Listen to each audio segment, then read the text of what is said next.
सभी लोग बड़े भाव से मीठी मीठी तालों के साथ में भगवान संकीर्तन करेंगे।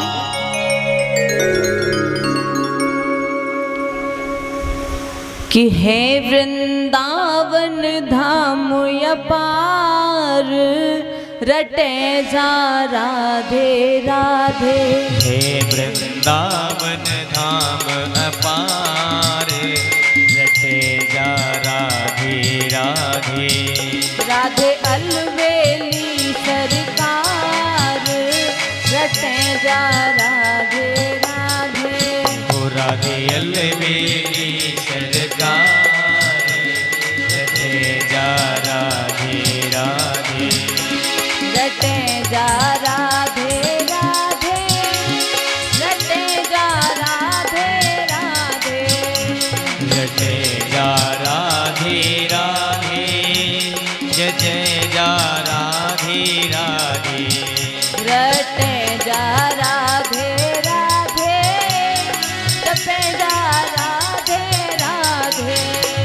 रटे जा राधे राधे, जपे जा राधे राधे। ओ राधे अलवेली सरकार, रटे जा राधे राधे। राधे अलवेली सरकार, जपे जा राधे राधे। और भाव से मीठी मीठी ताली के साथ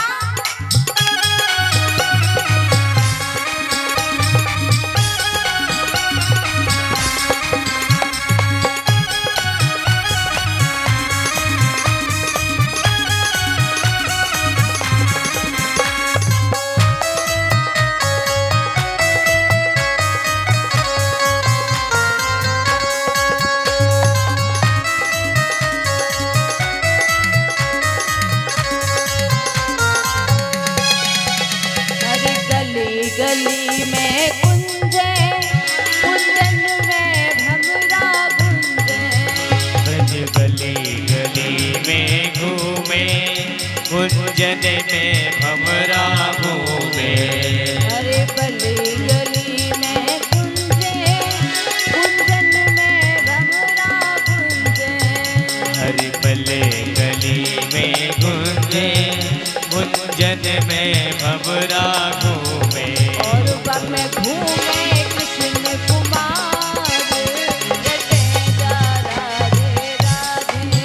राधे अलवेली सरकार, रटे जा राधे राधे। और भाव से ताली के साथ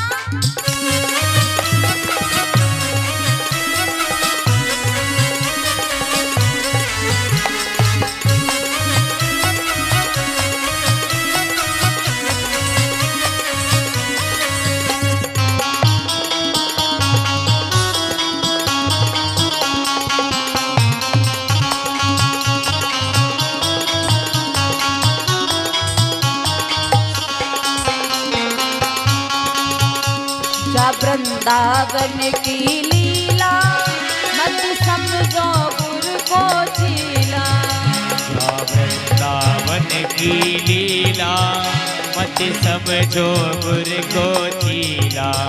जा वृंदावन की लीला, मत समझो गुर को चीला। वृंदावन की लीला, मत समझो गुर को चीला। जा में बड़े बड़े गए हार, जपे जा राधे राधे। ओ राधे अलवेली सरकार, बजे जा राधे राधे। और भाव से तालियों के साथ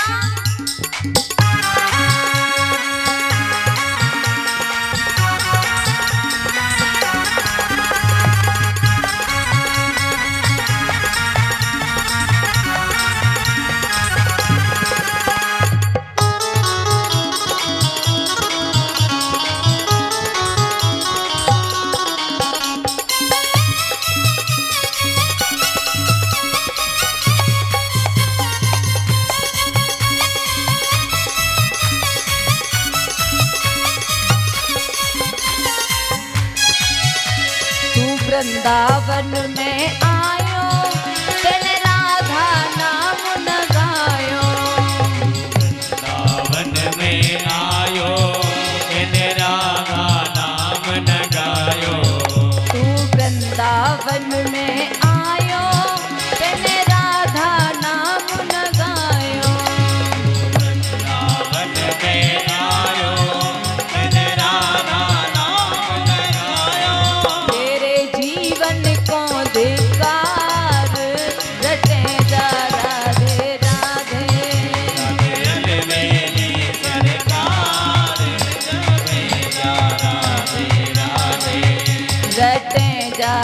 राधे राधे भजे जा राधे राधे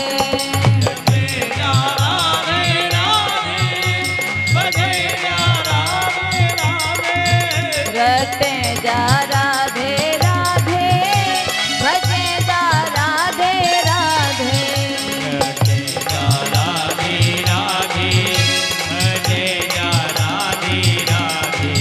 राधे अलवेली सरकार रटे जा राधे राधे वृंदावन धाम अपारे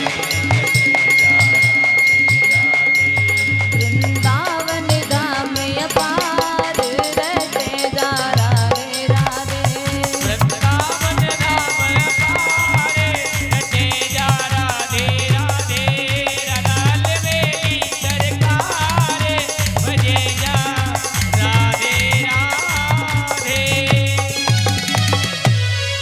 श्रीमद् भागवत महापुराण की जय हो। बोलो जय जय श्री राधे श्याम। इधर श्री सुखदेव समझाने लगे हैं राजन, देवहूति मैया जब नदी बन गई है तो उनका वंश और आगे नहीं चला। ये देवहूति मैया 3 बहनें थी, आकुति, देवहूति और प्रसूति। प्रसूति नाम की जो बहन है वो दक्ष नाम के जो प्रजापति हैं उनको विवाही गई और आकुति का विवाह रुचि प्रजापति के साथ हुआ। उन्हीं के यहाँ पर भगवान यज्ञदेव का प्रादुर्भाव हुआ और प्रसूति का विवाह दक्ष प्रजापति के साथ हुआ और उन्हीं दक्ष प्रजापति की बेटी का नाम है सती और इन्हीं सती का विवाह शंकर भगवान के साथ हुआ। एक बार सती महारानी की अनाहुति होने के बाद दक्ष प्रजापति के वो यज्ञ में गई तो शिव ने दक्ष को प्रणाम नहीं किया तो दक्ष शिव से द्वेष मानने लगा और सती महारानी जब यज्ञ मंडप में गई उन्होंने अपने पति का नादर देखा तो सती मैया ने अपने शरीर को जला दिया। जब ये बात सुनी तो परीक्षित महाराज पूछने लगे, प्रभु सती मैया ने अपने शरीर को क्यों जलाया, ये सब लीला कैसे हुई, मुझे थोड़ा विस्तार से बताएं। इतना सुना तो श्री सुखदेव जी महाराज बताने लगे हैं कि देखो सती मैया दक्ष प्रजापति की पुत्री थी और दक्ष प्रजापति भगवान शिव से बड़ा द्वेष मानता था, लेकिन फिर भी उसे सती का विवाह शिव जी के साथ में करना पड़ा। और जब सती मैया का विवाह शंकर भगवान के साथ हुआ तो सती मैया शिव जी के साथ रहने लगी है और जब सती मैया शिव जी के साथ रहने लगी तो एक समय घटना घटित होती है। बताया गया है कि एक घटना घटित हुई और उसी के कारण सती मैया को अपना शरीर त्यागना पड़ा। तो यहाँ पर तुलसी बाबा भी लिख रहे हैं सती चरित्र के बारे में और भागवत में भी सती चरित्र के बारे में बताया गया है। तो बताया है एक बार त्रेता युग माही, एक बार त्रेता युग माही, शंभो गए कुंभज सिपाही, शंभु गए गुंबद सिपाही, संग सती जग जननी भवानी, संग सती जग जननी भवानी, संग सती जग जननी भवानी, संग सती जग जननी भवानी, पूजे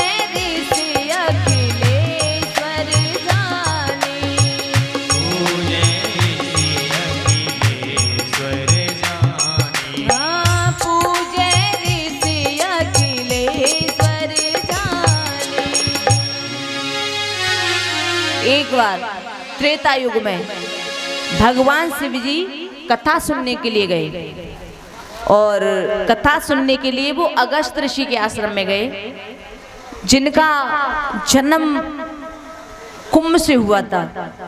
उनके मुखारविंद से शिवजी कथा सुनने के लिए गए। उनके पास में पहुंचे हैं, जो खुद जन्म आए वो कैलाश के अतुंग शिखर को छोड़ करके और कुंभज ऋषि के आश्रम में पहुंचे हैं।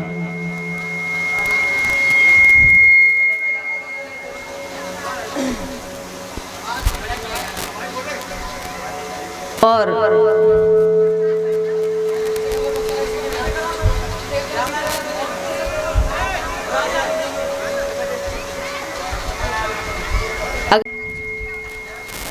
तो देखो भैया, यहाँ पर उन्होंने कथा का कितना गौरव बढ़ाया। बताया गया है भोले बाबा के बारे में कि रच महेश निज मानस राखा।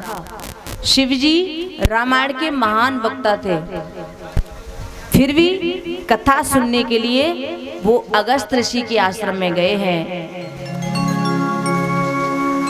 शंभु गए कुंभज ऋषि पाई, और जब आए हैं तो जिसका जन्म कुंभ से हुआ उसके मुखारविंद से कथा सुनने के लिए आए। और जब शिव और सती आश्रम में आए हैं तो संग सती जग जननी भवानी, सती और शिव को देखकर के अगस्त जी बड़े प्रसन्न होते हैं, दोनों की पूजा करने लगे हैं। तुलसी बाबा लिखते हैं कि उन्होंने शिव जी की पूजा की तो शिव जी ने उसका बड़ा अच्छा अर्थ लगाया। सोचने लगे ये महाराज, ये महात्मा कितने सरल हैं कि इनके यहाँ पर मैं कथा सुनने आया हूँ, श्रोता हूँ, ये वक्ता है, नियम के अनुसार तो मुझे इनकी पूजा करनी चाहिए, लेकिन ये फिर भी मेरी पूजा कर रहे हैं। यानी वक्ता श्रोता की पूजा कर रहा है। लगता है इन्होंने रामायण को अपने जीवन में पूरी तरह से उतार के रखा है। कितने सरल है ये। शिवजी ने पूजा का ऐसा अर्थ लगाया, लेकिन जब अगस्त ऋषि ने भवानी की पूजा की, सती मैया की पूजा की, तो सती मैया ने उस पूजा का गलत अर्थ लगा लिया। सती मैया सोचने लगी ये कैसा वक्ता है जो कि श्रोताओं की पूजा कर रहा है। प्रभु मुझे पता नहीं कहाँ पे लेके आ गए हैं, राम कथा कहना ये इसके बस की बात नहीं है। पूर्वाग्रह सती मैया के दिमाग पे हावी हो गया। तो देखो भैया, ये दक्ष की बेटी हैं जिनमें बुद्धि तत्व की प्रधानता थी, और इसीलिए उन्होंने ऋषि की सरलता का गलत अर्थ लगा लिया। सोचा कि रामचरित्र तो अपार है और ये महात्मा क्या कथा कहना जाने, भगवान मुझे कहाँ पे ले आए हैं। अब ये कथा कहेगा तो मुझे बैठना तो पड़ेगा ही, क्योंकि मेरे पति के साथ आई हूँ, पति बैठेंगे तो मुझे भी बैठना पड़ेगा। बस यही पूर्वाग्रह उनके मन में पैदा हो गया। तो देखो भैया, यदि व्यक्ति किसी चीज, किसी व्यक्ति के विषय में अगर ऐसा सोच ले, पहले किसी वक्ता को जाकर के देखे या सोच ले ये क्या कथा कहेगा, तो समझ लो कि वो कथा आपकी समझ में नहीं आएगी। और सती मैया के हृदय में, दिमाग में पूरी तरह पूर्वाग्रह बैठ गया है, और जब पूर्वाग्रह बैठ जाए तो फिर सत्य का दर्शन नहीं हो सकता। यदि हम चित्रकूट को देखें, कामदगिरी को देखें, हम दूर से भी देखेंगे तो पूरा पूरा दिखाई देगा, लेकिन हवा के झोंके से यदि कोई कण हमारी आंख में चला जाए, हम अपनी आंखों को मलने लगे, तो वो कामदगिरी दिखाई देना बंद हो जाएगा। वैसे कामदगिरी आश्रम जो है ना, वो पूर्ण है, ये हमें पता है कि ये है पृथ्वी पर, लेकिन हम अपनी आंखों को मल रहे हैं तो वो दिखाई नहीं देगा, पूरा सत्य ओझल हो जाएगा। तो वैसे ही हमारे दिल में, हमारे दिमाग में अगर पूर्वाग्रह आ जाता है तो किसी भी व्यक्ति, किसी भी वस्तु, किसी भी स्थान, विषय आदि से संबंधित जो सत्य का दर्शन होता है वो बंद हो जाता है। तो भवानी जो थी उनकी आंखों में पूर्वाग्रह आ गया है। परिणाम स्वरूप सती मैया ने एक संत की सरलता का बहुत गलत अर्थ लगा लिया। उनका जन्म कुंभ से हुआ, तो क्या इसी कारण वो कथा कहने के योग्य नहीं है? देखो भैया, जन्म के बारे में अगर विचारेंगे तो पुराणों में ऐसी बहुत सी चर्चा मिलती है। और गुजराती में एक विद्वान ने लिखा है कि माता एनी खारवड़ पिता जैना पारासर अरहार पुराण आले क्याम एमाम कुलना तो क्याम रहो। यदि पुराणों में डुबकी लगाई जाए तो बड़ी मुश्किल हो जाएगी। किसी का जन्म कहाँ हुआ ये महत्व की बात नहीं है। आप व्यास जी को देख लीजिए, जिन्होंने 18 पुराणों को लिखा। उनकी माँ का जन्म एक मछली के पेट से हुआ। उनकी माँ को एक केवट ने पाला और उसी केवट की लड़की से व्यास जी का जन्म हुआ। अगर व्यास जी को यहाँ पर केवट माना जाए, अगर व्यास जी अपने आप को केवट मानते तो इन 18 पुराणों को कौन लिखता और उनके लिखे हुए पुराणों को कौन पढ़ता? तो ज्ञान की चर्चा में जो ऊंच नीच देखते हैं वो पापी होते हैं। बताया है संत बीज पलटे नहीं, चाहे युग जाए अनंत, नीचे ऊंचे घर उपजे, पर होई संत को संत। जो भगवान का भक्त है वो हमेशा भगवान का भक्ति रहता है। चाहे ऊंच नीच किसी भी परिवार में जन्मा हो, वो भगवान का भक्ति होगा। प्रहलाद को देखो, वो राक्षस कुल में पैदा हुए तो राक्षस क्यों नहीं बने? विभीषण को देखो, वो रावण के भाई थे, फिर वो राक्षस क्यों नहीं बने? भक्त चाहे किसी भी जाति में जन्म ले सकता है। ईश्वर की कृपा से जिसके पास ज्ञान है वो हरि की लीला का बखान कर सकता है। अब आप सती को देखो, सती मैया ने सोचा इसका जन्म कुंभ से हुआ है, तो सती ने उन्हें हीन दृष्टि से देखा, ये क्या कथा कहेगा। तो देखो भैया, वक्ता को कभी जाति की नजर से मन देखो। किसी का जन्म कहाँ हुआ ये महत्व की बात नहीं है। देखना यह है कि वो करता क्या है, उसका कर्म क्या है, उसका आचरण क्या है, उसका चरित्र कैसा है, उसकी आराधना कैसी है, उसका अंतःकरण कैसा है, ये महत्वपूर्ण है। तो अगस्त का जन्म कुंभ से हुआ, इसका अर्थ सती मैया ने 100 गुना लगा लिया और इस विचार गति से परेशान भी बहुत हुई। भगवान शिव ने राम कथा सुनाने के लिए आदर के साथ अगस्त ऋषि से निवेदन किया और अगस्त महाराज एक क्षण को उन्हें धक्का तो लगा कि जो रामायण की रचयिता हैं उनके सामने मैं क्या कथा कहूँगा, लेकिन सोचा कि दुनिया को तो बहुत कथा सुनाई है, लेकिन आज मेरे शिव जी मेरी कथा सुने, ये तो मेरा जीवन धन्य हो जाएगा, मेरी वाणी धन्य हो जाएगी। तो अगस्त जी व्यास गद्दी पर बैठ गए हैं और शिव और पार्वती दोनों श्रोता बन गए हैं और अगस्त ऋषि कथा कहने लगे हैं। फिर कथा शुरू हो गई है। भोले बाबा बड़ा मन लगा करके कथा सुन रहे हैं। सती मैया वो बेचारी मजबूरी में कथा सुन रही हैं कि अपने पति के साथ आई हूँ, यहाँ बैठेंगे ये तो मुझे भी बैठना पड़ेगा। तो उनका ध्यान कथा की तरफ नहीं है, वो तो इधर उधर देखती रही। भोले बाबा कथा सुनाते रहे हैं, भोले बाबा कथा सुनते रहे, कुंभज ऋषि कथा सुनाते रहे हैं। और जब कथा पूर्ण हो गई तो भोले बाबा ने कुंभज ऋषि से कहा कि आपने बहुत अच्छी कथा सुनाई है मुझे और मैंने आपकी कथा सुनी है। तो नियम ये होता है कि कथा सुनने के बाद वक्ता को कुछ देना चाहिए, दक्षिणा देनी चाहिए। तो आप कोई दक्षिणा मांग लो हमसे।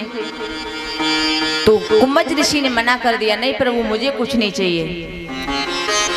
अगस्त महाराज सोचने लगे हैं कि मैं मांगू तो क्या मांगू, इसलिए मना करने लगे, नहीं प्रभु मुझे मांगना नहीं है, क्योंकि तुमने ये मानव का शरीर दिया है यही पर्याप्त है, अब कुछ मांगना बचा ही नहीं है।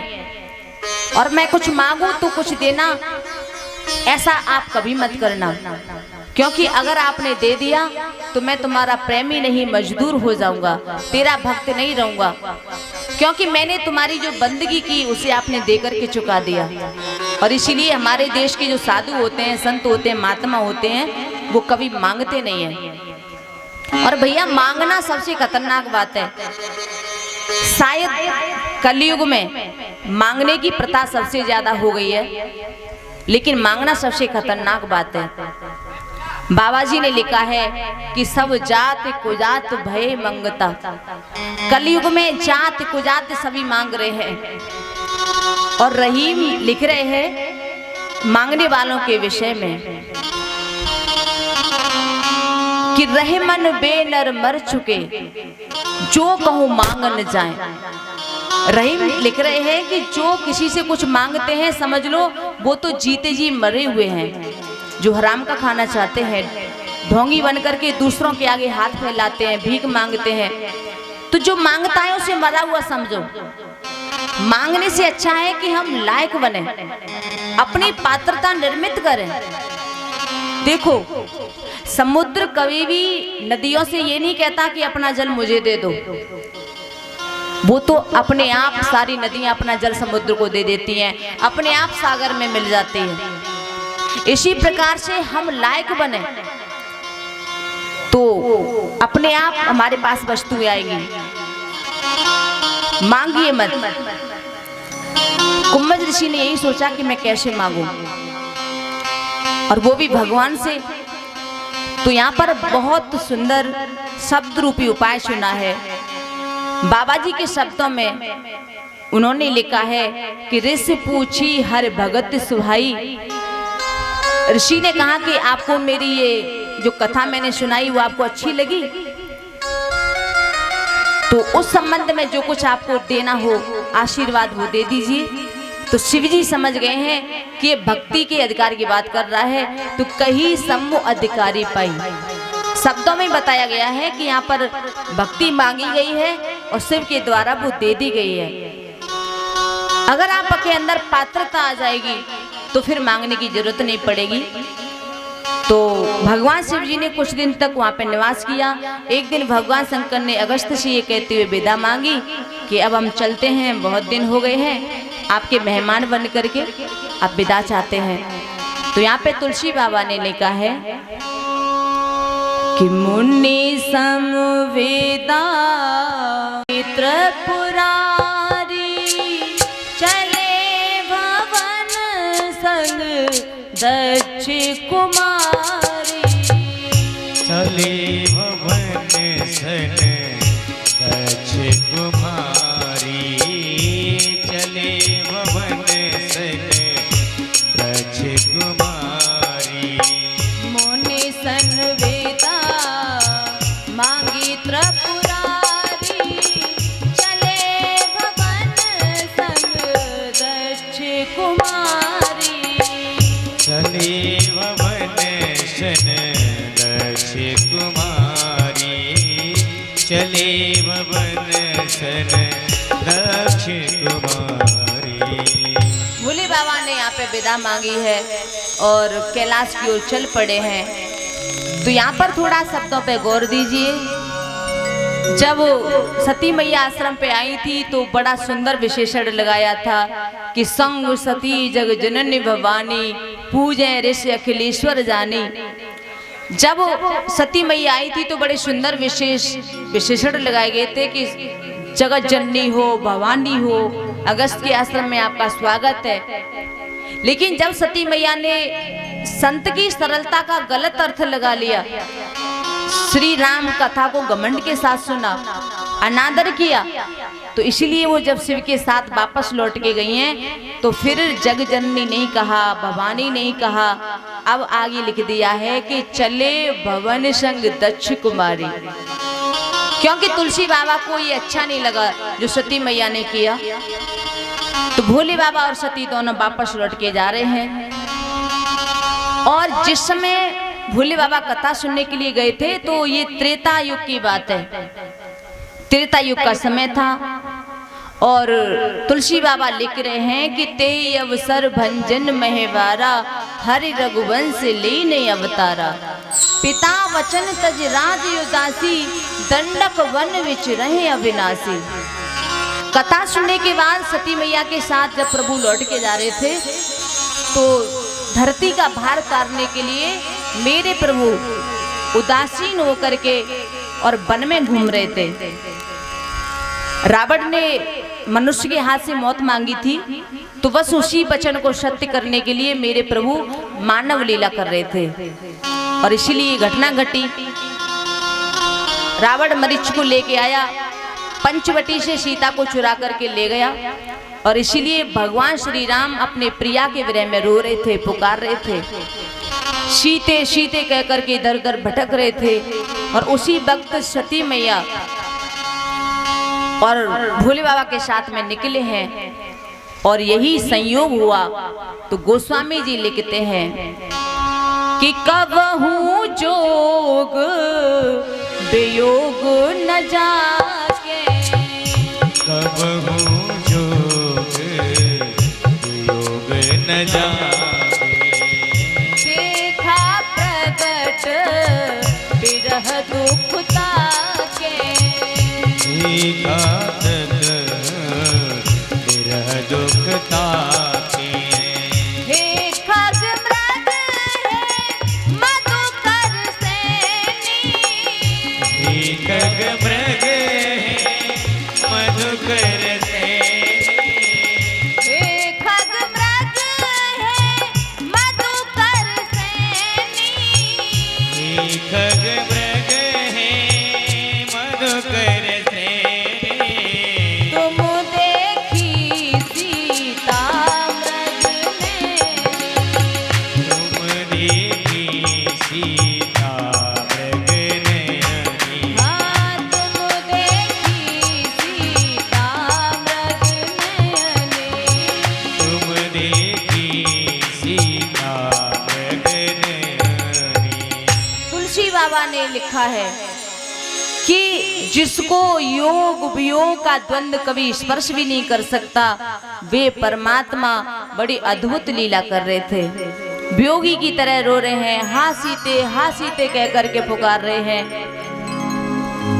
पशु पक्षी सभी से पूछ रहे हैं और लक्ष्मण भी उनके पीछे पीछे चिंतित हैं। शिव और सती वहां से गुजरे हैं तो भैया शंकर भगवान तो अंतर्यामी है, वो जान गए कि मेरे प्रभु की ये लीला चल रही है, मेरे प्रभु विहार कर रहे हैं और हमारा कितना बड़ा भाग्य है कि प्रभु के दर्शन हो गए।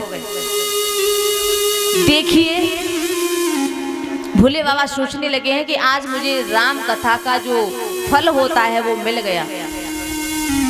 कथा सुनने के बाद घर लौट के आ रहे हैं कि उन्हें राम जी का दर्शन हो गया।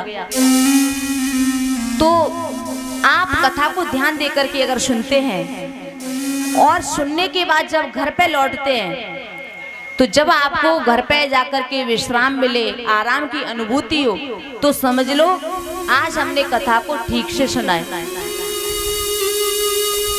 ऐसा भोले बाबा सोच ही रहे थे, तब तक उनके मन में ऐसा भाव उमड़ा, आंसुओं से नेत्र भीग गए हैं और इस उद्देश्य से देख रहे हैं कि कहाँ है मेरे प्रभु राघव।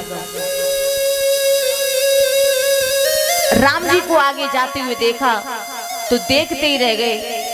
अब वो सोचते हैं कि जाकर के मैं प्रभु से मुलाकात करूं, लेकिन फिर मन में आया कि अगर मैंने प्रभु से यहाँ पे मुलाकात की तो प्रभु का जो ब्रह्मत्व है वो खुल जाएगा, उनकी लीला में बाधा पड़ेगी। और इसलिए सोच समझ करके भोले बाबा रुक गए हैं। देखो भैया, शंकर जी के राम जी से 3 प्रकार के संबंध हैं। सेवक, स्वामी, सखा सिय प्रिय के। वो सीता मैया के पति के सेवक है, सखा हैं और स्वामी भी हैं। और हमारा कोई मित्र यदि स्टेज पर कोई नाटक कर रहा है, लीला कर रहा है, किसी पात्र का अभिनय कर रहा है और हम नाटक देखने के लिए जाएं, तो हमारा जो मित्र नाटक कर रहा है और हम वहीं जाकर के पूछने लगे तू कैसा है, क्या कर रहा है, बड़ा अच्छा नाटक कर रहा है, तो भैया लीला में बड़ा खलल मच जाएगा, गड़बड़ हो जाएगी। स्टेज पर हम परिचय करने के लिए ना जाएं। तो भोले बाबा यही सोच रहे हैं कि मेरे प्रभु की लीला चल रही है, मेरे प्रभु ये अभिनय कर रहे हैं, और इस वक्त मैं अगर जाकर के मिलूं तो ठीक नहीं होगा, बाधा पड़ेगी।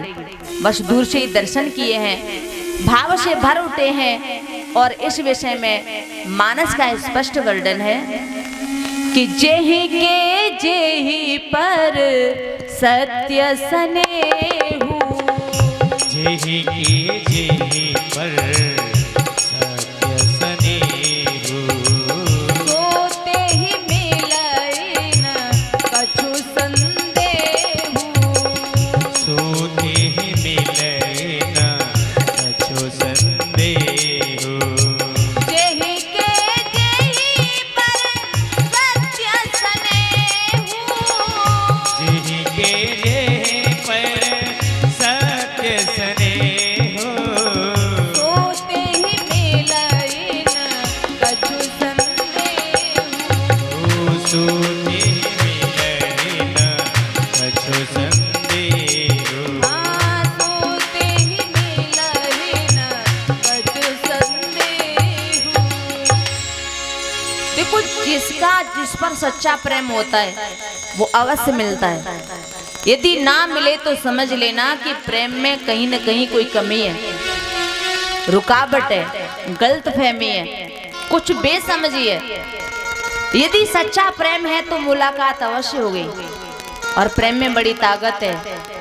प्रेम क्या नहीं करता है, इसके विषय में कुछ लिखा गया है। और मानस ने इस विषय में एक ही बात कही है कि राम है केवल प्रेम प्यारा, जान ले जो जानन हारा। प्रेम परिचय को पहचान में बदल देता है, प्रेम वीराने को गुलिस्तान में बदल देता है। मैं आप बीती कहती हूँ गैरों की नहीं, प्रेम इंसान को भगवान बना देता है। इतनी शक्ति होती है प्रेम में कि इंसान को भगवान बना दे। और इस स्थिति में शिव जी के हृदय में प्रेम मड़ पड़ा है। पशु वेश में आ गए हैं और समय ते राम ही देखा। शिव जी ने राम जी को देख लिया, दर्शन कर लिया, और उनके मन में ऐसा भाव उमड़ा कि भाव में वो नाचने लगे हैं, आंखों से अश्रु बहने लगे हैं, और मुख से अथाह एकदम निकल गया मुंह से, हे सच्चिदानंद, हे जग पावन। और भाव में ऐसे डूब गए कि प्रभु के नाम को पुकारते हुए शीश झुकाने लगे हैं, प्रणाम करने लगे हैं। और शिवजी की दशा को देखा तो शिवजी की साथ में जो सती मैया है वो सोचने लगी ये क्या हो रहा है, जो अजन्मा है, अखंडानंद है, और ये इन दोनों राजकुमारों को क्यों प्रणाम कर रहे हैं जो कि वन में भटकते फिर रहे हैं। एक की पत्नी गुम हो गई है और वो उसको कामियों की तरह ढूंढ रहा है, विषय की तरह ढूंढ रहा है, और मेरे प्रभु उसे नमस्कार कर रहे हैं, कैसे और क्यों। तभी ये सवाल भवानी के मन में आया और तुरंत ही वो भोले बाबा से पूछने लगे हैं। देखो भैया, यहाँ कथा दोनों ने सुनी और शिवजी ने प्रभु को पा लिया, लेकिन सती मैया नहीं पा सकी हैं। क्यों? क्योंकि अगर मन में से पूर्वाग्रह निकालें तो ब्रह्म दिखाई दे। यदि जीवन में पूर्वाग्रह है तो ब्रह्म क्या, कोई व्यक्ति भी ठीक से दिखाई नहीं दे सकता। तो शंकर जी की प्रेम दशा देख करके सती मैया ये निर्णय नहीं कर पाई हैं कि आखिर ये कौन है, और कहा भोले बाबा से कि प्रभु ये बताओ ये है कौन दोनों, आप इन्हें प्रणाम क्यों कर रहे हो। मुझे तो ये साधारण से व्यक्ति लगते हैं और आप इन्हें सच्चिदानंद पता नहीं क्या क्या बुला रहे हैं। इतना भाव मर रहा है, आखिर ये कौन है बताइए। इतना सुना तो शिवजी कहने लगे, अरे देवी ये वही है जिनकी हम कथा सुन करके आ रहे हैं। जासु कथा कुंभज ऋषि गाई, भगत जास में मुनय सुनाई, सोए मम इष्ट देव रघुवीरा, सेवत जाए सदा मुनि धीरा। जिनकी कथा सुनने के लिए हम अभी गए थे अगस्त के आश्रम में, और हमने कथा भी सुनी। अगस्त ऋषि ने बड़ी सुंदर कथा सुनाई और इसीलिए हमें प्रभु का दर्शन हो रहा है। ये वही साक्षात ब्रह्म है। भगवान शिव भवानी को समझाते हैं कि मुनि धीर जोगी सिद्ध संतत विमल मन जेहि ध्यावहि कहि नेति निगम पुराण आगम दासु कीरत गावहि।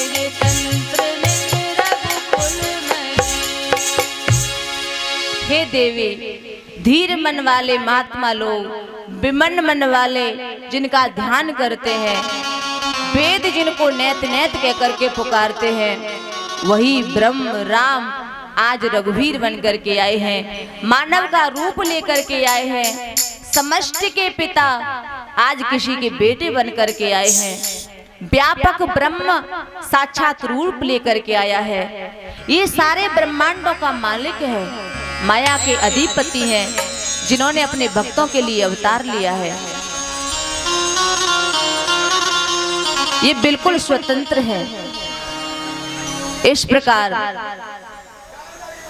भगवान शंकर जी समझा रहे हैं कि मेरे इष्ट हैं, राम है।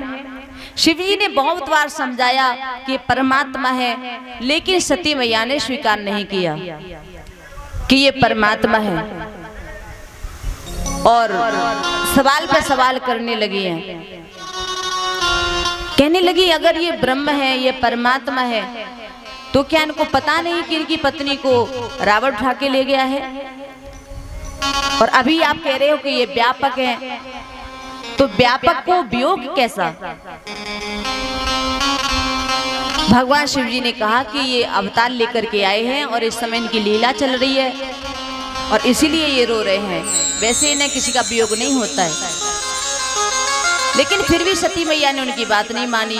बहुत बार समझाया, लेकिन नहीं मानी है।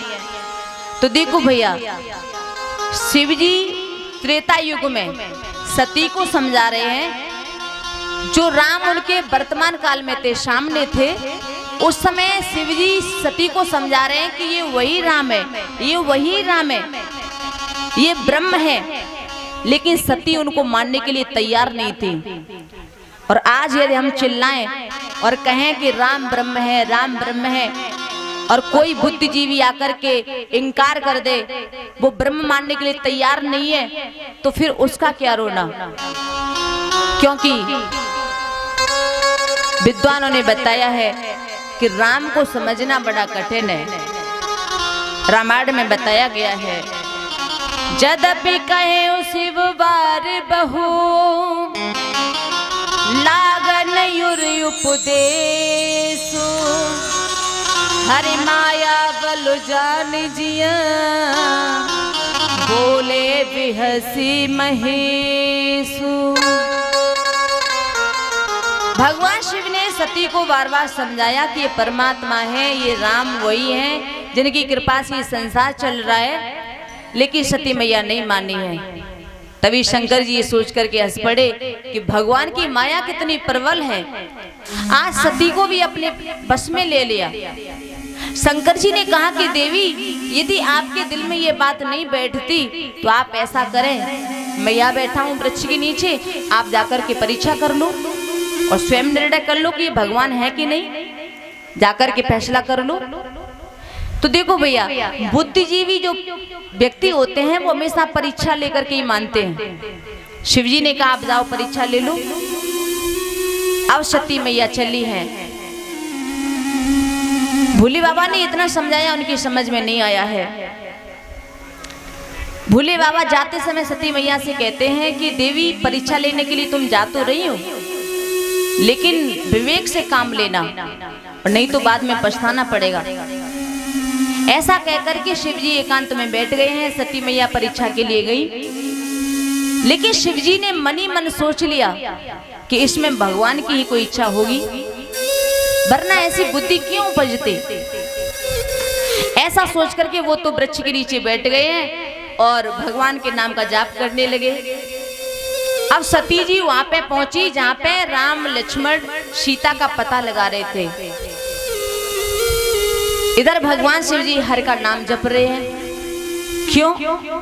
क्योंकि भगवान बताना चाहते हैं कि अगर परिस्थिति हमारे हाथ से निकल जाए तो फिर उसे भगवान के ऊपर छोड़ देना चाहिए। अगर कोई समझाने पर भी कोई बात ना समझे तो समझ लो उसे भगवान के ऊपर छोड़ दो।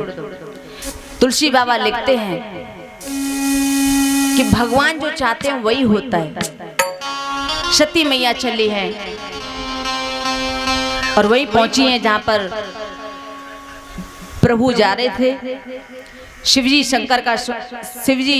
श्री राम का सुमिरन कर रहे हैं, जाप कर रहे हैं। सती मैया ने देखा कि सीता के वियोग में रो रो करके प्रभु का बुरा हाल हो रहा है, और सती मैया तो यही मान रही है कि ये तो वियोगी हैं। मेरे पति कहते रहते हैं सुख के दाम है, ये ब्रह्म है, लेकिन देखो इनकी हालत क्या हो रही है कि सती मैया वहां पहुंची जहां पे राम लक्ष्मण दोनों सीता की खोज कर रहे थे। सती मैया सोचने लगी इनकी परीक्षा कैसे ली जाए।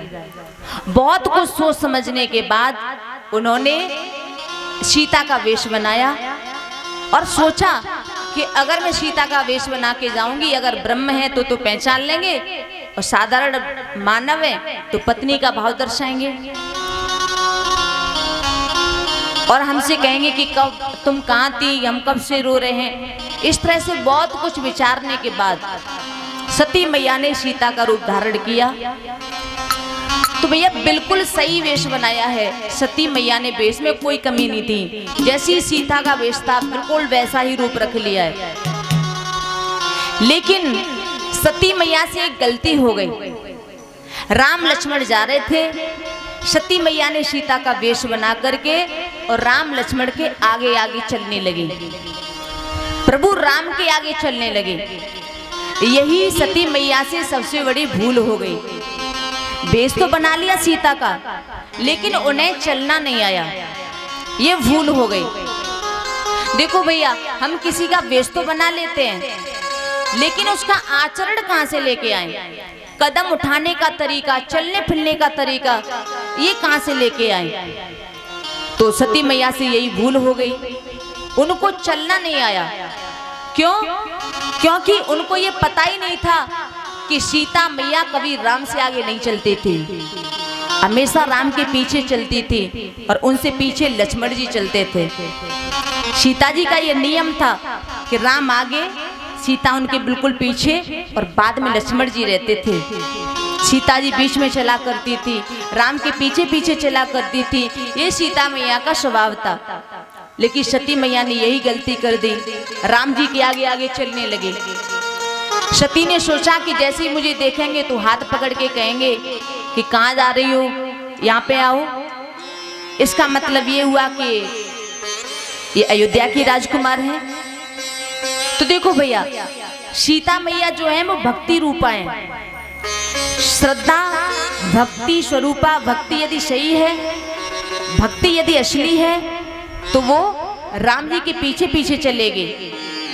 असली भक्ति ब्रह्म के पीछे चलती है, और जो नकली भक्ति होती है वो ब्रह्म से भी आगे चलती है, ब्रह्म को पीछे रख करके देखती है।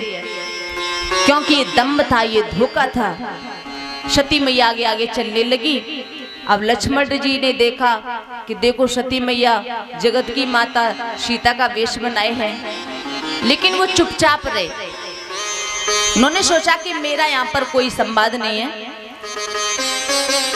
नीचे नीचे देखते हुए चले जा रहे हैं मर्यादा से। इधर राम जी ने देखा आगे सती मैया को जाते हुए, तो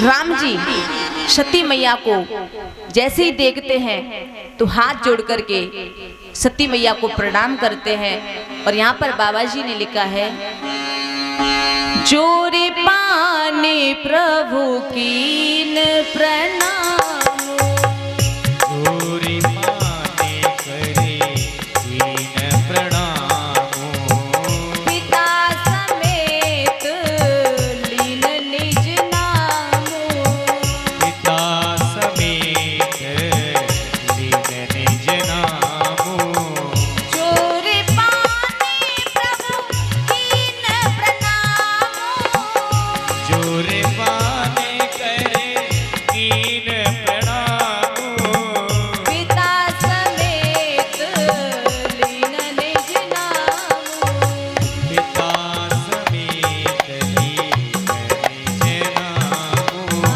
पिता समेत लीन निज नाम। श्री राम ने सती मैया को यहाँ पे प्रणाम किया है और प्रणाम करने का एक अर्थ और निकलता है कि यदि वो असली भक्ति होती तो स्वयं भगवान के चरणों में आकर के प्रणाम करते, और नकली जो भक्ति होती है उसे तो ब्रह्म को ही प्रणाम करना पड़ता है। तो राम जी स्वयं प्रणाम करते हैं। इसमें दूसरा अर्थ ये भी निकलता है कि सती मैया राम की परीक्षा लेने आई है, और जो परीक्षा लेता है वो गुरु होता है, और गुरु को प्रणाम करना ये शिष्य का फर्ज बनता है। तो इसीलिए श्री राम ने उनका बड़ा आदर किया है। भगवान ने प्रणाम करके ये बता दिया कि आप पहचान ली गई हैं, क्योंकि अगर वो सीता होती तो राम जी को प्रणाम करते, लेकिन उन्होंने प्रणाम ना करके अपना परिचय पहले ही दे दिया। वो समझ गए हैं ये जगदम्बा है, माता है। भगवान ने पिता समेत अपना नाम बताया और सब बातें बता दी। लेकिन संत लोग कहते हैं कि यहाँ पर एक बड़ी समस्या आ गई। अब राम जी के सामने ये समस्या है कि वो क्या संबोधन करें, क्या कह करके पुकारे सती मैया को। प्रणाम तो कर दिया, अपना परिचय भी दे दिया, पिता सहित नाम भी बता दिया, लेकिन भवानी को संबोधन क्या करें, क्योंकि सीता मैया का भेष है। अगर माता जी कहते हैं तो कष्टप्रद होता है, क्योंकि सीता के वेश को वो माँ कैसे कह सकते हैं, अपने ही गृहस्थ आश्रम में खलल मच जाएगी। और जगदम्बा को पत्नी कहें तो भी ठीक नहीं है। तो संत लोग कहते हैं कि भगवान ने दोनों से हट करके यहाँ तीसरा रास्ता निकाला। यहाँ पर प्रभु ने कहा कि आप यहाँ पर अकेली हो और मेरे पिता शंकर जी कहाँ हैं। तो इससे ये साबित हो गया कि वो उनको माँ कहना चाहते हैं। जब ये बात सुनी तो सती मैया समझ गई कि वो पहचान ली गई है, और एक क्षण भी उन्होंने विलंब नहीं किया। सती मैया तुरंत उल्टे पांव लौट करके भागने लगी। ध्यान देने की बात है कि पर्दा, धोखा, कपट, दंभ ये सब परमात्मा के सामने टिक नहीं सकता। ऐसा देखा तो लक्ष्मण जी हंसने लगे हैं। जब लक्ष्मण जी हंसे तो राम जी भी हंसने लगे हैं। राम जी ने हंस करके कहा कि लक्ष्मण, तू मुझसे पूछ रहा था कि माया क्या होती है, माया किसको कहते हैं। तो देखो इसी का नाम है माया। आज सती मैया को भी माया ने पकड़ लिया और इसीलिए वो इतनी भूल कर बैठी। श्री राम ने अपनी ऐश्वर्य लीला दिखाई सती मैया को। जिस मार्ग पर सती मैया लौट के जा रही हैं उसी पर आगे से राम, लक्ष्मण और सीता तीनों चले आ रहे हैं। तीनों को आते हुए देखा तो सती मैया हैरान हो गई। पीछे देखा तो पीछे राम लक्ष्मण खड़े हैं, आगे देखा तो आगे भी खड़े हैं, चारों ओर देखती हैं तो चारों ओर राम, लक्ष्मण, सीता नजर आते हैं। तीनों एक साथ नजर आ रहे हैं। इधर उधर चारों ओर देख करके आज सती मैया सोच में पड़ गई हैं। सब जगह परमात्मा नजर आ रहे हैं। सती मैया हैरान हो गई कि क्या देख रही हूं मैं। आंखें मूंद करके एकदम बैठ गई हैं सती मैया। और उसी समय प्रभु ने अपना ऐश्वर्य वापस खींच लिया। कुछ समय के बाद सती मैया ने अपनी आंखें खोली और जैसी आंखें खुली तो कुछ दिखाई नहीं दिया। लौट करके वापस भोले बाबा के पास आ गई। जब भोले बाबा के पास आई तो यहाँ पर भोले बाबा ने देखा कि सती वापस आ गई हैं। तो भोले बाबा ने सती मैया को पूछा, कहो सती कैसी रही परीक्षा? तुमने राम की परीक्षा ली कि नहीं? अब सती मैया हड़बड़ाहट में सोचने लगी कि इनसे सत्य कहूंगी तो ठीक नहीं है, तो आज सती मैया झूठ बोल गई हैं। जब मुस्कुराते हुए शिव जी ने पूछा कि सब कुशल तो है, तो सती मैया ने कहा हाँ सब कुशल है। फिर पूछा कि परीक्षा कैसी रही?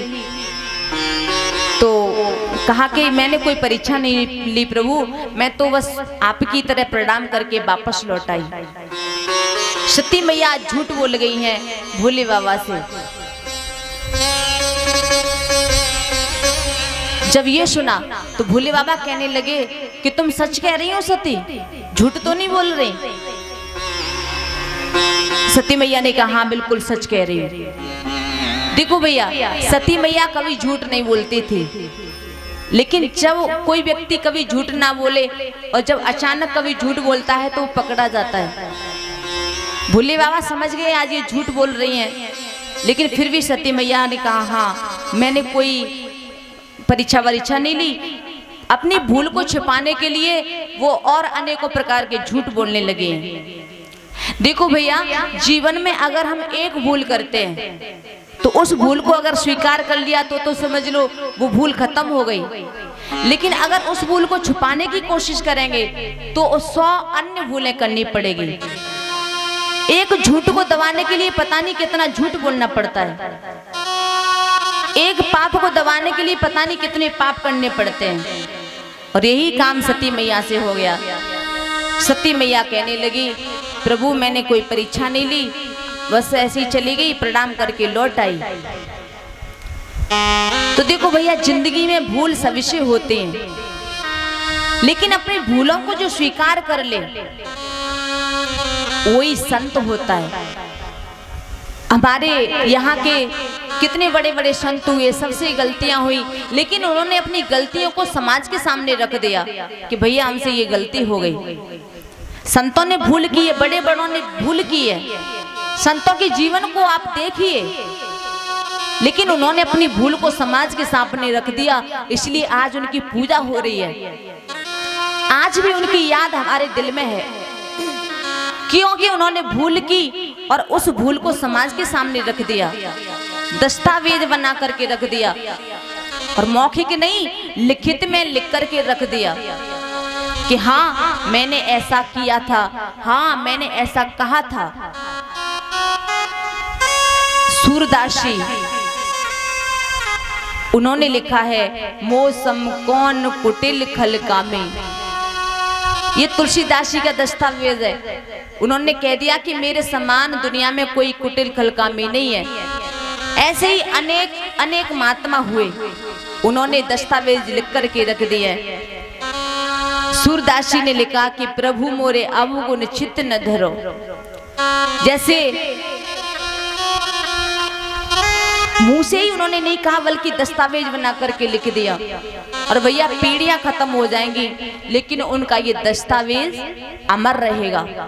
सूरदास जी की दोनों आंखें नहीं थी, लेकिन फिर भी उनकी अंधी आंखों से आंसू बह रहे थे, और लिखते लिखते गाते गाते वो लिखते जा रहे हैं, अपने दस्तावेज समाज के सामने पेश कर रहे हैं कि प्रभु जी मोरे अवगुण चित न धरो। प्रभु जी मोरे अवगुण चित न धरो। प्रभु जी मोरे अवगुण चित न धरो। प्रभु जी मोरे अवगुण चित न धरो। प्रभु जी मोरे अवगुण चित न धरो। अवगुण चित न धरो।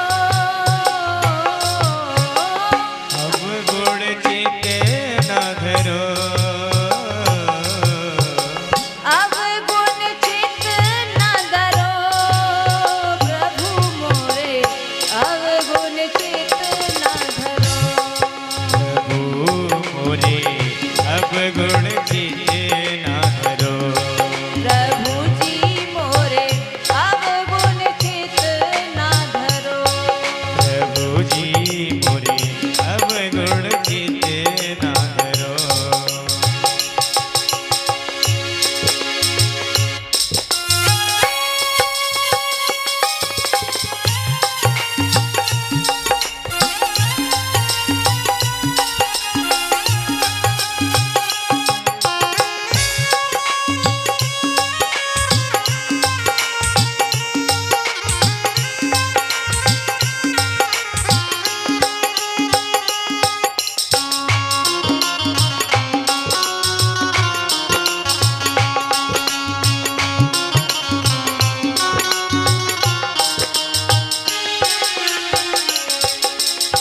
जिसको भक्ति करनी है, जिसको भगवान की प्राप्ति करनी है, उसको ये पद रोजाना रात में गुनगुनाना चाहिए कि भगवान हमारे अवगुणों को ध्यान में मत रखना और कहना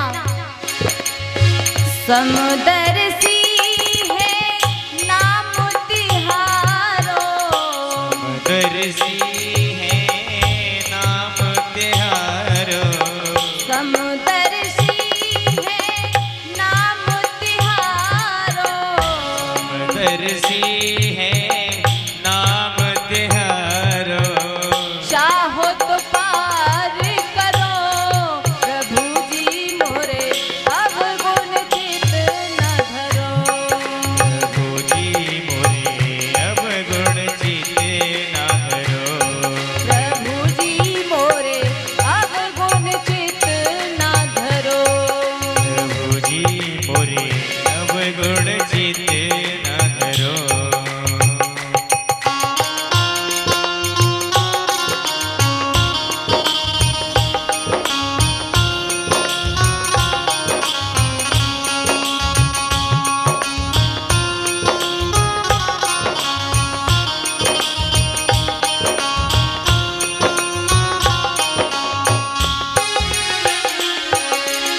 भगवान से कहना कि आप तो समदर्शी हो, आपकी दृष्टि में शत्रु मित्र कोई नहीं होता, एक समान होते हैं। उसे हमने ऐसा सुना है कि आप सभी का, जो कोई आपकी शरण में आ जाता है, सभी का बेड़ा पार करते हो। बिना दबाव के आप उसे अपनी शरण में ले लेते हो और ऐसा भगवान ने पहले भी किया है। इसलिए आप मेरी ओर भी थोड़ा देख लीजिए। और कबीर साहब का भी कथन है, कबीरा हंसे ना दूर करे, रोने से कर प्रीत, बिन रोए कित पाइए प्रेम प्यारे मीत। प्रेम प्यारे मीत, प्रभु मोरे अब गुण चित न धरो। प्रभु जी मोरे अब गुण चिते ना धरो। प्रभु जी मोरे अब गुण चिते ना धरो। कबीरदास जी कहते हैं, बिना रोए कैसे भगवान को पाओगे। चैतन्य महाप्रभु के विषय में ऐसा लिखा है कि सुबह को जब वो सोकर के उठते थे, हरि बोल की जब वो रट लगाते थे और सेवक जन जब उनके बिछौने को उठाते थे तो जब उसे नचोड़ते थे तो उसमें पानी निकलता था, पानी की एक धार निकलती थी। महाप्रभु प्रभु के वियोग में इतना रोते थे कि सारा बिछौना आंसुओं से भीग जाता था, लथपथ हो जाता था। कहते थे, बताया जाता है कि हर रोज सुबह चैतन्य महाप्रभु का बिछौना निचोड़ा जाता था और उस अश्रु जल को पाने के लिए सेवक वृंद बेताब हो जाते थे। चैतन्य महाप्रभु की आंखों से, सूर्य की आंखों से, तुलसी की आंखों से इतने आंसू बहे, ये भक्त सभी यही गाते थे।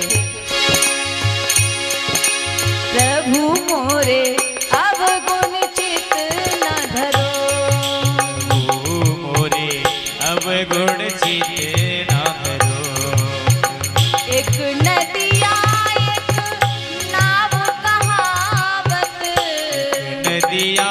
एक नाव कहावत, एक नदिया एक नाव कहावत, एक नदिया एक नाव कहावत, मैलो नीर भरो प्रभु मोरे अवगुण चित न धरो।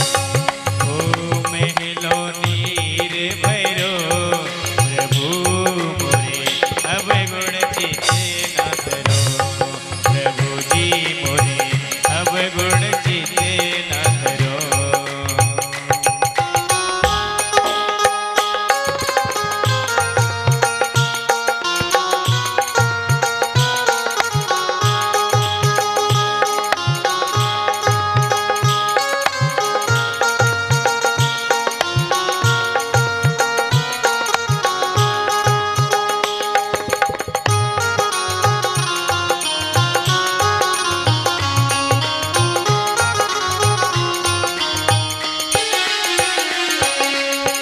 दोनों मिले जब एक वरन भये, दोनों मिले जब एक वरण भये, दोनों मिले जब एक वरन भये, दोनों मिले जब एक वरण भये, सुर सर नाम परो प्रभु मोरे अवगुण चित न धरो। प्रभु जी मोरे अवगुण चित न धरो, प्रभु अवगुण चित न धरो। ओ अवगुण चित न धरो, अवगुण चित न धरो। अवगुण चित न धरो, प्रभु मोरे अवगुण चित न धरो। प्रभु मोरे अवगुण चित न धरो, प्रभु जी मोरे अवगुण चित न धरो। प्रभु जी मोरे अवगुण चित न धरो, प्रभु जी मोरे अवगुण चित न धरो। हम शून्य मरे अजपा मरे अनहद हूँ मर जाए, लेकिन राम सने ही ना मरे कहे कबीर समझाए। राम सने नहीं मरता है, राम का प्रेमी नहीं मरता है। इस संसार में सभी भूल करते हैं। सती मैया ने भी भूल की, ऋषि पत्नी अहल्या ने भी भूल की थी, बड़े बड़ों ने भूल की है। लेकिन भैया भूल करने के बाद निराश होने की जरूरत नहीं है। आप मानस के ऊपर विश्वास कीजिए। तुलसी के माध्यम से ये अवतरित हुआ है, ये विश्वास का ग्रंथ है, इसलिए किसी को निराश होने की जरूरत नहीं है। आपसे अगर कोई मानसिक पाप या अपनी भूल आप जगत के सामने घोषित कर दो। यहाँ पे कौन भूल नहीं करता है? कुछ लोग अपनी भूल को बता देते हैं और कुछ लोग अपनी भूलों को दबाए रखते हैं। लेकिन भैया गुनहगार तो दोनों हैं। शरीर के जुर्म से जुर्मी यहाँ पर हर किसी के चेहरे हैं, सभी चेहरे यहाँ पर गुनहगार हैं। शरीर के जुर्म से जुर्मी सब भाई बिरादर है। शरीर के जुर्म से जुर्मी यहाँ पर सभी के चेहरे हैं, सभी के चेहरे यहाँ पर दागदार हैं। किसका इंसाफ किससे कराया जाए? कौन करेगा यहाँ पे इंसाफ? यहाँ कौन ऐसा है जो कि गुनहगार नहीं है? यहाँ कौन ऐसा है जिसने गलती नहीं की है? तख्त पर बैठा है वो भी गुनहगार है, पिंजरे में बंद है वो भी गुनहगार है, दलील करने वाला भी गुनहगार है, साक्षी भी गुनहगार है, मामला देखने वाला हाकिम भी गुनहगार है। अब इंसान को इंसान बनाने के लिए किसी नए भगवान की जरूरत है। अब तो इंसान को इंसान बनाया जाए या और कोई नया भगवान बनाया जाए। लोग यहाँ पर छिप छिप करके बिका करते हैं, उसका ईमान बिकता है, चंद रुपयों पर नीति प्रमाणिकता बिकती है, 100-100 रुपए के नोटों पर प्रमाणिकता बिक जाती है, नीतियां बिक जाती हैं, अस्मिता बिक जाती है। फर्क यही है कि वस्तु की जो कीमत होती है वो नोटिस बोर्ड पे लगा दी जाती है, लेकिन बिकती हुई ईमानदारी का कोई नोटिस बोर्ड नहीं होता है, उसकी कोई कीमत नहीं होती है। मेरे कहने का मतलब यह है कि सती मैया ने झूठ कह दिया, अगस्त की पूजा का गलत अर्थ लगा लिया, ये पहली भूल है। दूसरी भूल है, उन्होंने कथा ठीक से नहीं सुनी, राम कथा का निरादर किया। यहाँ तुलसी बाबा बड़े आक्रामक हो जाते हैं, कथा किसको सुनाई जाए इस बारे में उन्होंने अपना फैसला सुना दिया कि कितना ही बड़ा सम्राट क्यों न हो, लेकिन उसे कथा ना सुनाई, क्योंकि जिसको परमात्मा के चरणों में प्रेम ही ना हो, भगवान के चरणों में जिसका भाव ही ना हो, उसको कथा सुनाने से कोई फायदा नहीं है। सती द्वारा राम कथा का अनादर, ये उनकी दूसरी भूल है। और तीसरी भूल तब हुई जब उन्होंने पति द्वारा प्रमाण दिए जाने पर भी नहीं माना। पति के कहने पर उन्होंने राम को प्रणाम नहीं किया। सती की चौथी भूल ये थी कि उन्होंने राम पर शंका की, संदेह किया। उनकी पांचवी भूल ये हुई कि पति से ये प्रश्न पूछा कि ये कौन है।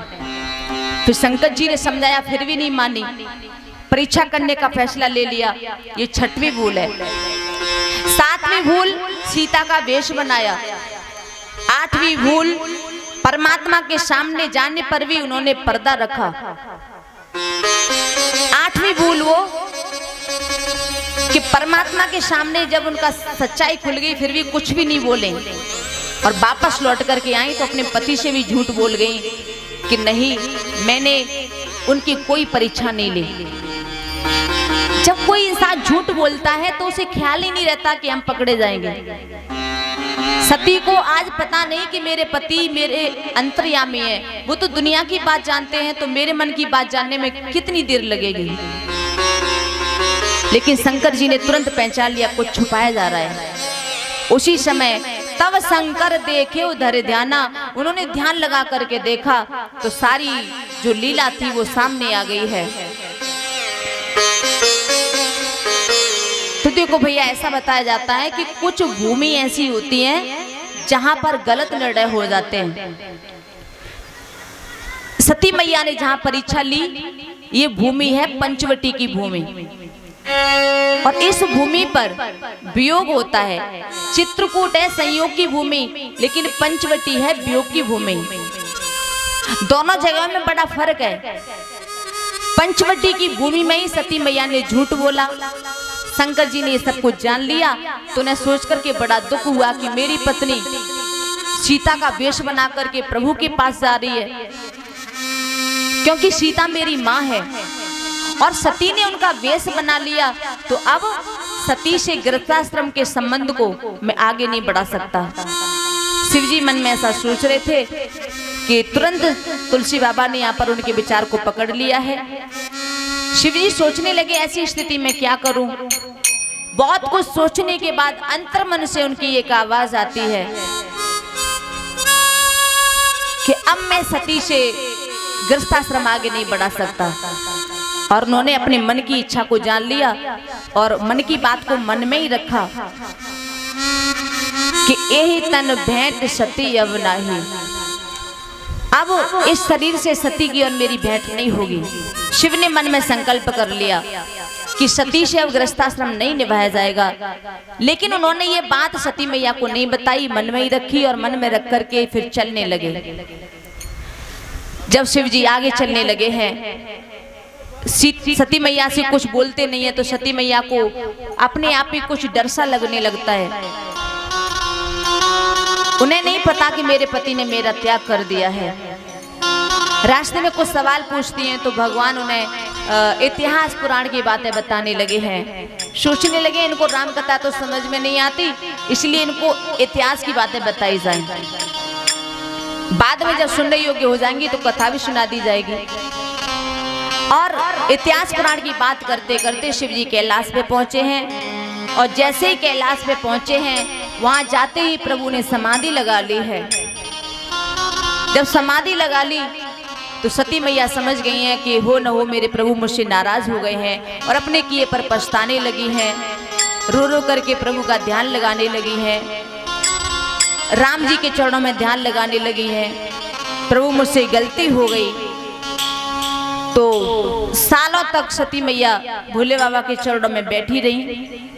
शिव जी की समाधि 1 या 2 दिन की नहीं थी। बीते संवत सहस 87 तजी समाधि शंभु अविनाशी।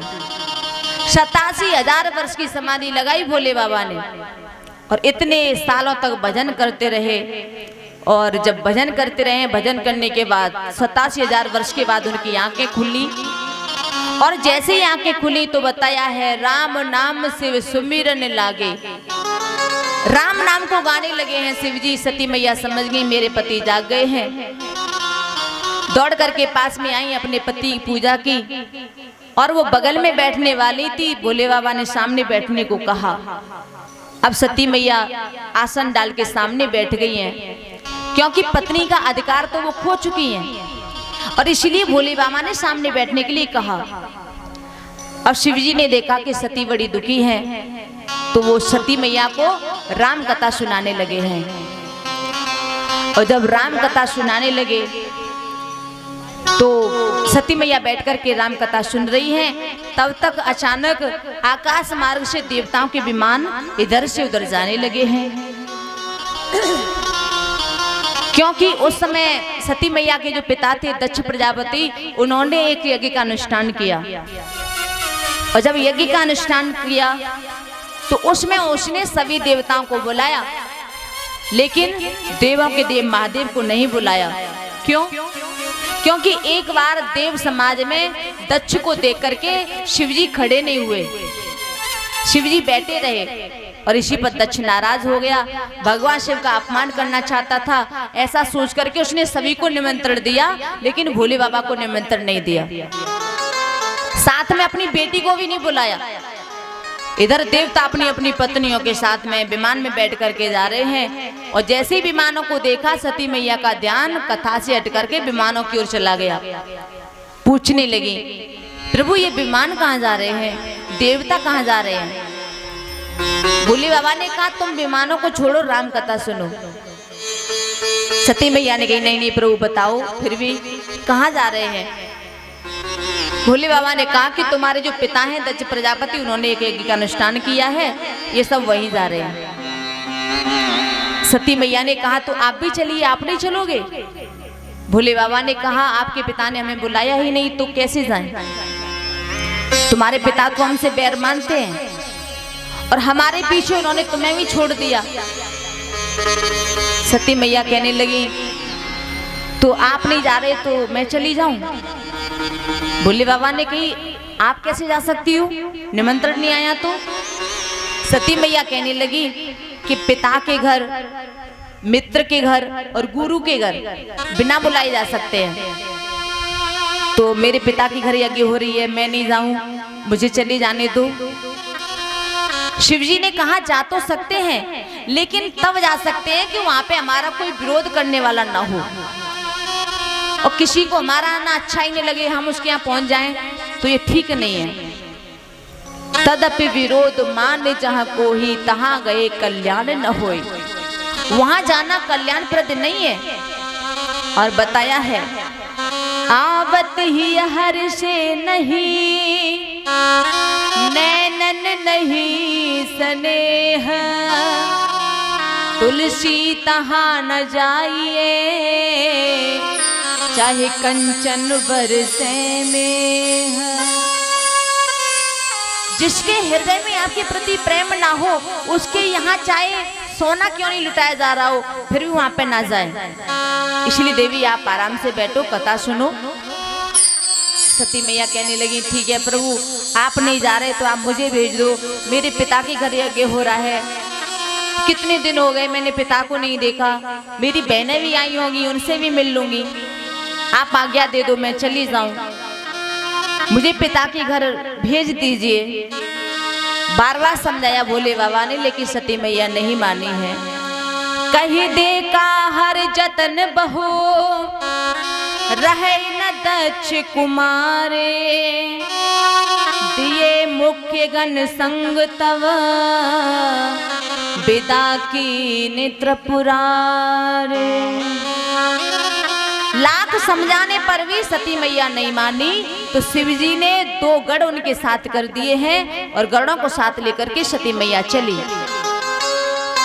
और पहुंच जाती है अपने पिता के यहाँ पर। लेकिन वहां पे सती मैया को कोई सम्मान नहीं देता है। सामने से सती की बहनें आ गई और सती को देख करके हंसने लगी, व्यंग भरी बातें करने लगी। कहने लगी, क्यों सती, तुम्हारे पति ने भस्म लगाना बंद कर दिया कि नहीं?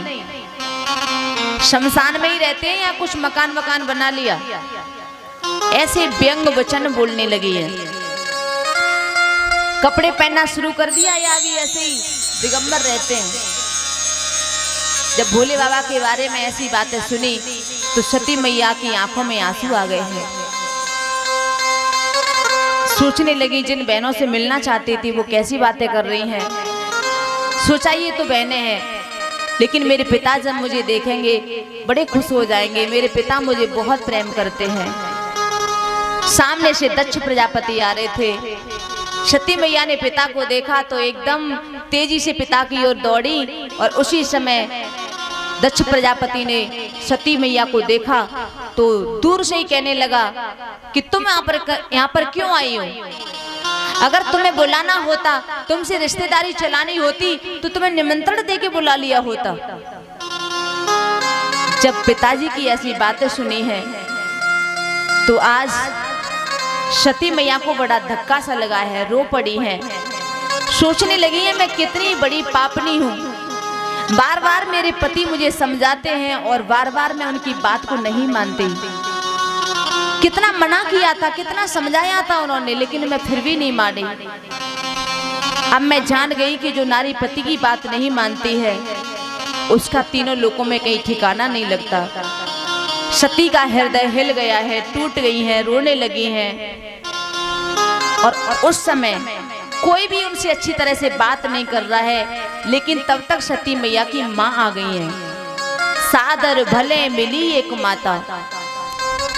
उस पूरे मायके में एक माँ ही थी जो सती मैया से अच्छी तरह से बात कर रही है, गले से लगा लिया है, बड़े प्यार से बोली है।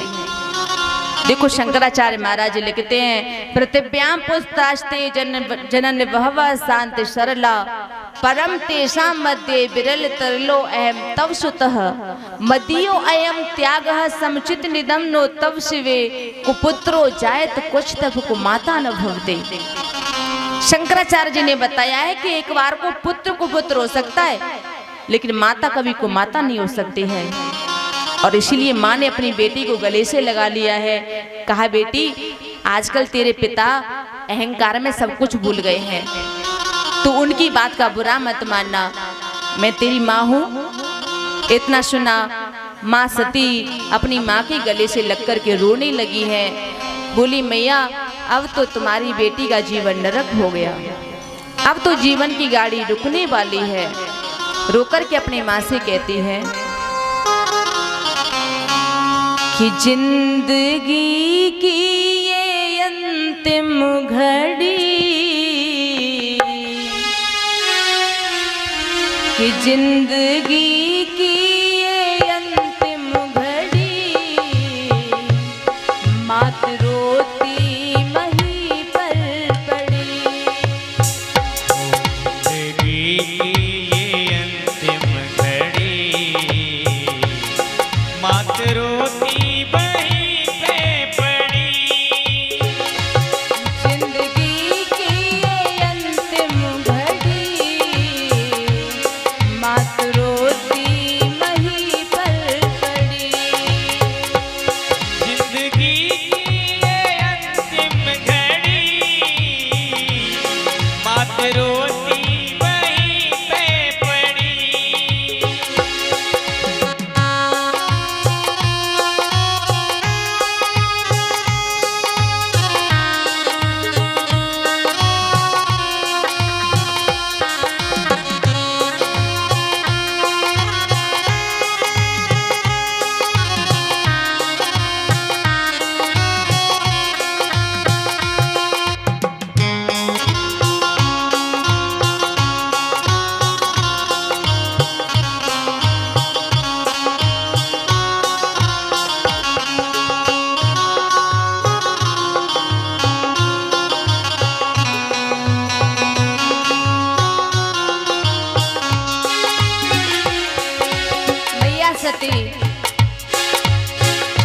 आ गई है।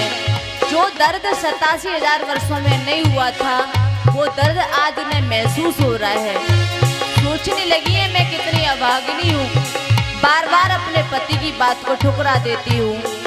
सोचती हैं ऐसा जीवन भी जीवन है क्या, जो कि जिल्लत में जीना पड़े। ऐसा जीवन ही जीवन है क्या, जो कि जिल्लत में जीना पड़े। ऐसे जीने से मरना भला, घूंट लोहू का पीना पड़े। ऐसे जीने से मरना भला, घूंट लोहू का पीना पड़े। हाँ पीना पड़े। ऐसे रिश्तों की तोड़ू कड़ी, मात रोती मही पर पड़ी। ओ ऐसे रिश्तों की तोड़ू कड़ी, मात रोती वहीं पे पड़ी। जिंदगी की ये अंतिम घड़ी, मात रोती वहीं पे पड़ी। जिंदगी की ये अंतिम घड़ी, मात रोती वहीं पे पड़ी।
माँ सती रोती है, दिल में एक ही बात आती है, ऐसे जीवन से क्या फायदा जो अपमान से भरा हुआ हो।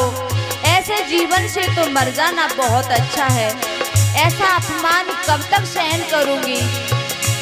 और तू अब मौत की राह देख, क्योंकि तूने अपने पति की बात को नहीं माना। और मैया सोचती है मन में, तूने पति को भुलाया सती, अब तुझको ठिकाना नहीं। तूने पति को बुलाया सती, अब तुझको ठिकाना नहीं। इत भोले का घर छूटा, इत बाबुल ने माना नहीं। एक तो भोले का घर छूटा, एक तो बाबुल ने माना नहीं। हाँ माना नहीं। आज दोनों से बिछुड़ी खड़ी, मात रोती वहीं पे पड़ी। आज दोनों पे विपदा पड़ी, मात रोती वहीं पे खड़ी। जिंदगी की ये अंतिम घड़ी, मात रोती वहीं पे पड़ी। हो जिंदगी की ये अंतिम घड़ी, मात रोती वहीं पे पड़ी। मात रोती वहीं पे पड़ी। हो मात रोती वहीं पे पड़ी, मात रोती वहीं पे पड़ी। सीता सती मैया आज रो रही है। सोच रही है अब संसार में मेरा कोई नहीं है, सभी तरह मैं बर्बाद हो चुकी हूँ, अब तो सिर्फ मरना ही अच्छा है। सती की दशा को देखा तो सती की माँ सती को समझाने लगी है, कहने लगी बेटा तू पिता को छोड़, चल मेरे साथ चल, मैं तुझे यज्ञ मंडप दिखा करके लाती हूँ, तेरा मन अच्छा हो जाएगा। माँ के कहने पर सती मैया यज्ञ मंडप के पास पहुंची हैं और यज्ञ मंडप में जब पहुंची तो चारों ओर देखने लगी, परंतु कतहु नदीक शंभु कर भागा। सती मैया ने देखा कि भगवान शंकर की कोई स्थापना नहीं है, उन्हें खुद तो नहीं बुलाया गया, लेकिन मंत्रोच्चार करके उनका आह्वान भी नहीं किया गया। सती मैया ने शिवजी का इतना अपमान देखा, ना कोई शिवजी का आसन रखा गया है। जब सती ने शिव का इतना बड़ा अपमान देखा है तो इनसे रहा नहीं गया। तब चित चढ़े हो जो शंकर कहे, शिवजी की बातों को वो स्मरण करने लगी हैं, बहुत ही दुखी हुई हैं। अपमान के विषय में मानस का सूत्र है, जदपि जग दारुण दुख नाना, सबसे कठिन जाति अपमाना। सबसे बड़ा अपमान सवा का होता है। ये देख करके सती मैया उनसे रहा नहीं गया, आंखों में रोष आ गया, शरीर उग्र बन गया है और यज्ञ की वेद को जो वेदिका बनी हुई थी उनको देखा है, चारों निगाह डाली है। सती ने बड़ी उग्रता से निवेदन कर दिया है कि हे देवगण, हे ऋषि मुनिगण और मेरे पिताजी, तुम सभी मेरी बात सुनो। सुनो सभासद सकल मुनिंदा, कही सुनी जे शंकर निंदा। सभा में बैठने वाले सभी सभासद और मुनिगण सब सुन लो, जिसने भी शंकर जी की निंदा की है और सुनी है उन सब को योग्य फल मिलेगा। अरे मेरे पिता तो मंदमती हैं और उसी के शुक्र से ये मेरी देह बनी हुई है। जिसका पिता शिव का अपमान करे उसकी बेटी के रूप में मुझे अब जीना नहीं है। अब तो मैं ऐसे बाप की बेटी बनूंगी जो कि मेरे पति को अपने सिर आंखों पर रखे। अब तो मैं हिमालय की बेटी बनूंगी जो शिव को स्वीकार करेगा। मैं मुनियों सहित आप सभी को दंडित करती हूँ। तो मानस में बड़ी बुरी तरह से डांटा गया है यहाँ पर संतों को और मुनियों को, क्योंकि यहाँ पर संतों का फर्ज था, मुनियों का फर्ज था कि वो दक्ष से ये कह देते कि देखो भैया, बिना शंकर के यज्ञ पूर्ण नहीं हो सकता। अगर शिवजी को ना बुलाया गया तो उनकी स्थापना तो अवश्य होनी चाहिए, लेकिन दक्ष ने कह दिया होगा कि दक्षिणा ज्यादा दे देंगे, बिना शिवजी के यज्ञ कराओ, तो इसीलिए उन्होंने ये सब स्वीकार कर लिया। शायद इसलिए मान गए होंगे। भैया ये बीमारी तब भी थी और आज भी है, लेकिन उस काल में कम रही होगी। शायद प्रतिष्ठा के दबाव में मुनियों ने शिव के बिना यज्ञ कराना स्वीकार किया और इसीलिए सती मैया ने उन्हें भी दंडित किया है। मुनिंदा कह करके अपना आक्रोश व्यक्त किया है, कह दिया कि सबको दंड मिलेगा, मेरे पिता भली बात पछताएंगे। और इस प्रकार कह करके योगाग्नि प्रज्वलित कर दी है, अपने शरीर को भस्म कर दिया। अस कहे जोग अग्नि तनुजारा, माता सती ने अपना शरीर जला दिया है। सारे मंडप में हाहाकार मच गया है। ऐसा देखा तो शंकर के गढ़ यज्ञ को विध्वंस करने लगे। भगवान शंकर जी को समाचार मिला तो वो क्रोध पूर्वक अपनी जटा को जमीन पे फटकारते हैं। वीरभद्र कर कोप पठाए, वीरभद्र को तत्काल भेजा और वीरभद्र ने आकर के सारे यज्ञ को विध्वंस कर दिया। पुराणों में दक्ष की बड़ी बड़ी लंबी कथाएं हैं, ये तो मैंने संक्षेप में सुनाई है। सभी का बुरा हाल हो गया, दक्ष का अहंकार टूट गया। दक्ष की यज्ञ समापन हुई।